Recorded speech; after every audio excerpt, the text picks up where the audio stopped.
This will be the lesson for exporting it, all right? And in Davinci, we call this deliver. In other programs, it's called sharing because gone are the days where you truly export it. Um, we don't. On most cases, we actually direct share it. So let's say YouTube. So you can't call that exporting to YouTube. You're sharing it to YouTube. So the terminology has kind of changed a bit. Kind of like we still use the word capture to transfer from your camera to computer. But in reality, that's capturing from tape. So we don't really capture because we don't capture. When you do video on your camera now, what is it? It's already digitized. So we actually transfer it. We don't. We mostly import it more than capture it, right? But the terminology is still there. But I don't want you to get confused by this because in DaVinci, there's actually export project as well. And this is where a lot of people get kind of messed up, okay? Because quick export, very different, okay? You're gonna get a media or a video. People get confused by this when they say export project. When you do export project, this is the timeline, okay? So it's gonna prepare it, okay? It's gonna prepare it as an XML. So we don't want, well, there's the XML right there. So I guess export project could mean the whatever the settings that you have on the export already, okay? So just be careful with this because there's multiple export, okay? When we say export XML, we're only exporting the data, the timeline. So that means if I go to Premiere, I can import XML and then all my cuts, as long as I relink the files, I can open this project in Premiere or in Final Cut or any editing program that works with XML, okay? So XML is kind of like your transfer markup language, kind of, okay?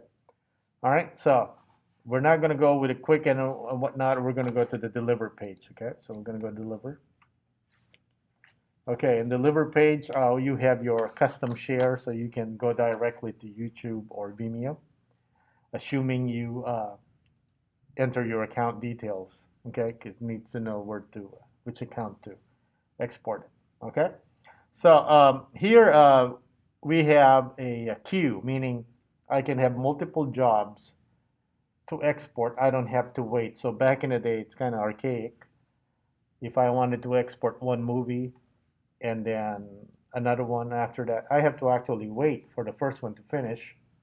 And when it's done, I have to set an alarm and then export. So you don't waste time. Here, it's a queue, so meaning you line them up.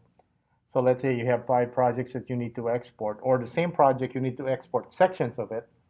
You can just do a mark in and out of that section, and then you can put it on a queue, and then it'll export it all one at a time in the order that you set up the job, okay, which is really nice. Okay, so let's go with custom. So for your project, you need to just put your name, okay? No need to underscore it. And then the name of the project, okay? So this one is Audi. I'm just gonna call it Audi R8, and then we're gonna put FC right there, or Final Cut, just so that we designate that that's the export for the Final Cut, okay? Next is location, so we click Browse. And the problem here is that sometimes you don't remember where you export your stuff. Okay, so be mindful. I mean, I use my desktop like nonstop because I know if I can find stuff, I left it on the desktop. There's one time I have more than 2,000 items on my desktop. You know what 2,000 items on the desktop looks like? It looks normal actually. It just filled up. And then one icon gets 1,900 icons in one spot. They're not scattered like this because you can arrange them, but it picks one spot to dump all of those. And guess what? I highlighted those by accident and press enter. Oh. Yeah, that's fun. You're like, what's happening, computer? It's like the Matrix.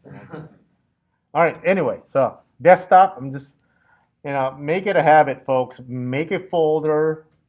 Be like Martha Stewart. They all go in one spot, so there's no question where these things go, right? Mine is the desktop. Easy to find, whatnot.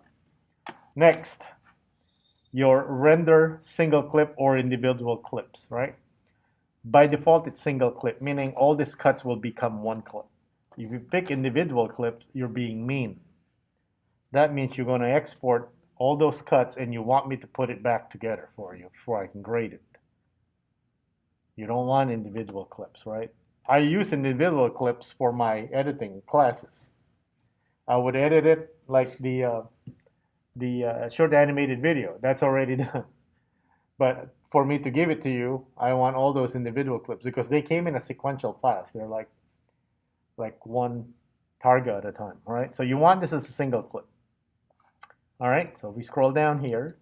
We have video, audio, and file. File right here is basically what we just did right here. Okay. What you want to name it, where does it go, so on and so forth. Video. First thing, export video is checked. Why is that even there? Well, sometimes you just want to export audio. And sometimes you just want to export video. So that's why there's an option to just opt out of it. Okay? So, all right, make sure that's checked. Format for video, QuickTime. Okay? There's other ones. There's a lot, actually. AVI, what you use for Windows. Do you guys know what it means? I mean, AVI? Yeah. For Audio video interleave. Okay, just mixed together, basically. There's Cineon, DPX, all this stuff. Or you can render it in sequential images. So you can actually be super mean and export it in one frame at a time. Or just as, yeah, you can do that. Yeah, but anyway, QuickTime is what we want, okay? There's MP4 and whatnot. So, I mean, what is all this stuff right here? Well, each individual event or location, whenever they accept a video, they give you a recipe. You can't go to a film festival and then just hand it, hey, here's my short film. They won't accept it because they will actually give you a recipe. They will tell you this is the format, this is the codec, this is the size. You had to follow their recipe. So the first thing, kind of like whenever you take a job, remember, no one bothered to ask at the beginning first, like, when is this due, right? Those are what when you know when it's due. What do you want? What is the format after? What do you want? Do you want this on Blu-ray? You want it just streaming? You need to know that before you accept a job. Because can you even, can you still author Blu-ray? Do you know how to do disc authoring? Do you know how to make buttons and overlay like that DVD menu we made? That's just the video background. You need to make that interactive. You need to know JavaScript. Okay, so you need to know what your client wants after. Okay, so format is QuickTime codec. So what is codec? Codec is a combo word, compressor, decompressor. Okay, so basically a codec is it's like a language that can actually read your files. Okay, so that's why sometimes in Windows, back in the day, you watch a video and you don't, it gives you black video, but you could hear the audio because your computer doesn't have the codec to decompress the video file. Whoever gave you the file, wrap it in a codec that is not probably common. Okay, probably one of these guys right here. Kakadu JPEG 2000. Grass Valley, man, these are expensive ENG cameras, 70,000 and up. Okay, this is what you see on television whenever they're doing events and whatnot, live broadcast sports and whatnot. So, if you don't have the Grass Valley codec, guess what? You ain't watching those videos. Okay, so that's what a codec is. So that's why you don't want to use a codec that is proprietary if you want to show it to the masses. Okay. You want to use a codec that pretty much all computers have, which are, 8.264, 265, which are basically web standard, okay? Or old computers that don't connect to the internet and update, they will never have that, right? So that's why, remember in Windows Media Player, it's so nice. It goes like, you play it in this black video, right? And then he goes like, "Would you like me to search the internet for this codec?" Have you ever seen that? And of course, oh, thanks Windows. You click yes. 6 years later, he never finds anything. Never. I don't know if you experience it. I've been doing this for more than 20 years. Nothing. If you successfully got a codec, please let me know so that we can strike that thing, kind of like that zero accident in a factory. It's been 350 days since, like we reset that to zero, okay? So, anyway, don't assume media player can pull it off for you. So don't use any codec that you think is going to be harder for people to, all right? So this is specific. DNxHD and HR, these are for Avid systems. Okay, this is what they use. For Apple, it's a lot of Apple ProRes, of course. There's flavors of Apple ProRes. Okay, there's 444, and then this is their, their bits, all right? Their quality, I mean, the more leeway you have, the bigger these files are, okay? So what we want is 8.264 or 265. What is the difference between 264 and 265? 265 is the new one. Expect the next one to be 266, all right? So what's the difference between 264 and 265? Well, 265 and 264, exactly the same image quality. 265, half the size. Isn't that amazing? All right, so if I were to do the pattern here, when 8.266 comes out, it's still the same image quality, but half the size of 265. So this thing keeps shrinking, all right? But they keep the image quality. So we're going to be using 8.265. We're going to upres everything to 1920 by 1080. These are not HD, folks, right? You probably notice this in the media tab right here. When we pick this, they're 1960 by 540. They're not SD, but they're not HD.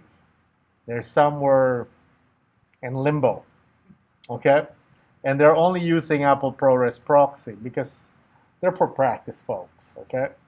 So when we deliver them, we're actually upresing it just so that we have a universal one. But if you want to go specific to what that is, which is 960 by 540, you can go to custom here and actually type it in. If you want to export what went in and what should go out, okay? So we're just going to leave this to 1920 by 1080, folks. I'm fine with that. We're upresing it. I doubt we could see the difference. They're blurry anyway. Okay. All right, and we'll just leave everything to automatic. No need to restrict your bits per second. Some, of course, they even restrict you. They tell you what this should be. Like YouTube. If you're not using YouTube's own out, compressor and whatnot, yeah, they want specific stuff. Vimeo is the same thing. There's a minimum, okay? You can't make them too fancy, I guess. But that's out of the bag now because, what is the next evolution in Wi-Fi and cell phone? Is it 5G? That's the one that's going to grow you another ear, I think. So if you're really close to the tower, okay, you get, yeah. But that's supposed to be super fast. So I don't care if it's 8K. I think I'll play it in real time. Okay, that's what they're claiming at least. It's faster download, faster everything, faster growth. Don't be texting under a 5G tower, folks. I don't know what that's gonna do to you. It's gonna make you taller, kind of like my kids. I fed them Walmart milk. For Asians, man, they're tall because there's growth hormones on those cows, and it transferred to my kids. In a way, they're like superheroes in a way. Kind of like they have, they didn't get growth hormones in Asia. It's here, like all the kids are tall. Blame that on Walmart. Yeah, if they're a growth hormone milk. Anyway, they're not complaining. They're pretty happy with their height. So, all right. So where were we? Yeah, audio now. So when we go to audio, export audio, we can just go with linear PCM, folks. I mean, as simple as it is. AAC for Mac. Then you can kind of control your bitrate. Kind of like when you're when you're converting your songs to MP3, ask you a little bit. Low quality, high quality. You know what I'm talking about? Okay, so we're just gonna leave it to a linear PCM. You know, bit depth 16. We'll leave it alone. You'll get your nice stereo sound, and it'll work. Okay. So whenever you're done with that, you click on Add to Render Queue. Then this thing pops up right here. Okay. You can have multiple jobs depending on and then once you have it in there, you just click on Start Render, and then DaVinci will just render this now. Depending on your computer, if you have a fast computer, this is not real time.